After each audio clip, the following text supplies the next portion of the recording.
Masikati akanaka vana veZimbabwe dzave nhau dzaBreak Mvete zvakare.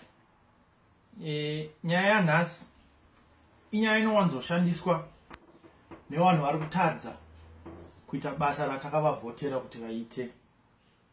Today's topic is called Sanctions.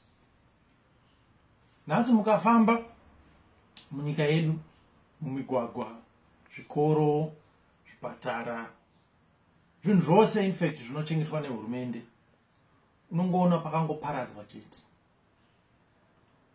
Ukatanga kubvunza kuti kosei zvinhu izvi zvisingade kugadzirwa, unongonzi masanctions atikwadza. But what really are sanctions?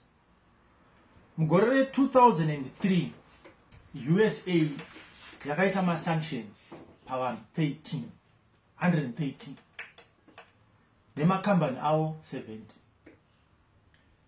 Asi kubvira muna 2003 kusvika muna 2015 USA neZimbabwe vakatendekana kuti vaite business inopfuura 120 million pagore. Azonzwa vamwe vachiti tiri pamasanctions. Kubvira 2001 kusvika 2015 USA inotumira mari inopfuura 160 million US dollars pagore yemahara. Asi tinonzwa vamwe vachiti tiri pamasanctions. Mugore 2002 European Union EU yakaitawo malists yemasanctions, vakaisa vanhu nemakambani anopfuura 100 palist iyoyo. Muna 2015 vazhinji vacho vakabviswa, kukasara vanhu 3 chete. Asi panguva iyoyo EU neUK inopa Zimbabwe mari inopfuura 200 million US dollars pagore, ichibatsira kuvaka marodhi, zvikoro nezvipatara. Asi vamwe vachiti tiri pamasanctions.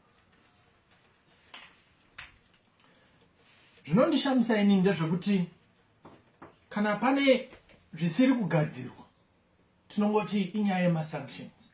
Asi chimbozvibvunzai kuti sei hurumende yedu ichiri kukwanisa kuimpota mota dzinogadzirwa kwakabva masanctions iwayo.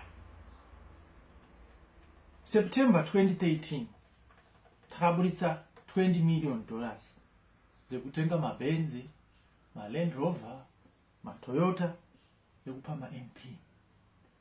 Mugore raApril 2015 takabvisa zvakare 2 million dollars kutenga 7 maRange Rover Vogue SE kuti tipe maministers. Koma sanctions aya ave kupi? Pane dairy farm muZimbabwe inonzi it has the best automated system in Africa. Equipment iyoyo yakakwanisa kusvika sei munyika kana tiri pamasanctions? Pane mufesi ane zita radangofanana napfidza wedu akakwanisa kuimpota mota dzakati one day, rimwe racho over 400,000 US dollars. Dzakasvika sei mota idzodzo kana tiri pamasanctions?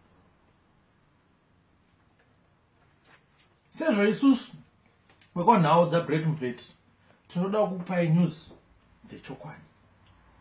Tikati regai tibvunze vari kudzimwe nyika dzakamboiswa masanctions kana kuti dzichiri pamasanctions kuti vatiudze kuti kunyika kuye kuri kufamba sei. Saka takatuma pfidza kuti aende kunotsvaga vanhu veikoko, akauya nezvinotevera.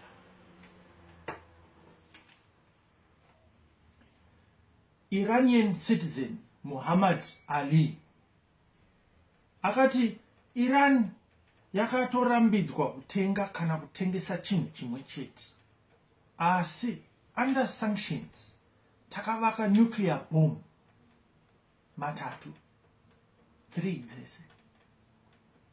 Patakamuudza kuti Zimbabwe iri kutotadza kugadzira mapoto nemarobot, akatoshamisika. Cuban citizen Ernesto Santos akati kunyika kwavo kakakombedzwa nezvikepe maships aya ekuAmerica zvekuti hapana chaipinda kana kubuda, asi munhu wese muCuba anorapwa kuchipatara mahara. Vana vese vachidzidza vachienda kuchikoro kusvika kuuniversity pasingabuditswe kana senti nevabereki. Asi uchiona kuZimbabwe hurumende inotadza kuprinda matextbook munyika izere miti, asi minista wacho ari kudhiraifwa muBenz nechiLand Rover chatambotaura nacho chiya. Libya citizen Mustafa Abdul akati Gaddafi akatovhimwa semhuka neAmerica, asi magetsi nemvura mahara kuLibya haubhadhari. Patakamuudza kuti kuZimbabwe hurumende inototadza kugadzira pombi resuwa kumufakozi chaiko, akatoshaya kuti zviri kufamba sei. Akabva atanga kuchema ndokuseka. Sezvo tave kusvika pakupera kwegore, tinoziva kuti vana shefu vaakuenda kuzororo.